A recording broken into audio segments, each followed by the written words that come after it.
ఈ లోకం ఒక మాయని తెలుసుకున్నాను. ఏది నా సొంతం కాదనుకున్నాను. తప్పిపోయిన కుమారుని నేనైతే నా కొరకై నిరీక్షించే తండ్రి నా యేసు. తప్పిపోయిన కుమారుని నేనైతే నా కొరకై నిరీక్షించే తండ్రి నా యేసు.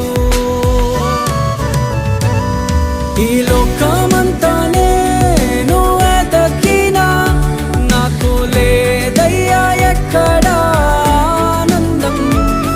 నీ సన్నిధిలో ఒక్క క్షణం గడిపినా నా హృదయం